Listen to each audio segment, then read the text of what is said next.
Hi. My name is Elizabeth and I'm a Nutrition Cluster Coordinator. This video is the first from a series of 3, aiming to explain clusters to nutrition partners. In this video I'm going to explain what humanitarian coordination is, and the cluster approach. Let's start.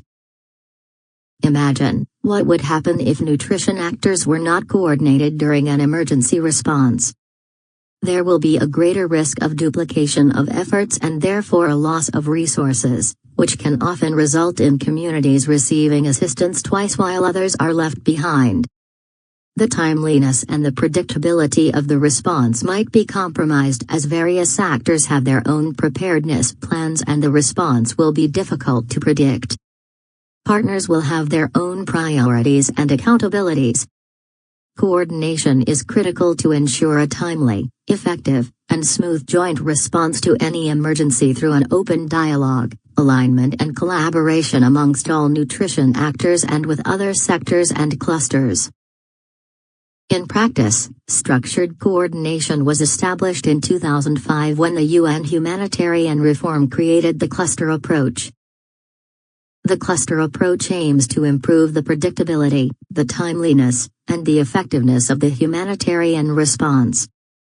It strengthens leadership and accountability and enhances partnerships among the UN, Red Cross movement, and non-governmental organizations. A cluster is a group of agencies that work together towards common objectives within a particular sector in an emergency response. The cluster system is not the only way to coordinate a humanitarian response. In other contexts, national and local government authorities lead, while UN agencies co-lead. In these cases, the coordination groups are usually referred to as sectors, not clusters. Clusters have been established in 11 key sectors. Each sector is led by a cluster lead agency as indicated here. The nutrition cluster is led by UNICEF. The cluster lead agency is a provider of last resort for the sector, meaning that UNICEF ultimately responsible and accountable to ensure adequate nutrition in emergency response. Now, let me show how actors are organized within the cluster approach. At global level, the Interagency Standing Committee, made up of 18 organizations and the UN Emergency Relief Coordinator, ERC, set policies, priorities, and strategic decisions. All global cluster leads report to the ERC. At country level, all clusters report to the Humanitarian Coordinator and the Humanitarian Country Team through the Intercluster Coordination Group and the Office for Coordination of the Humanitarian Affairs, OCHA. They set the common strategic vision for the country humanitarian response plan.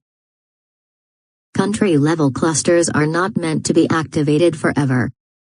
Clusters are activated and deactivated according to the circumstances.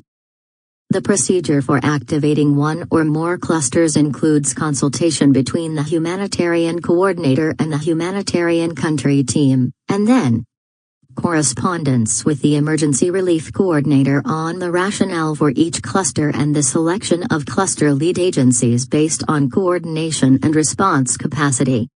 This concludes our first video. See you in the next episode.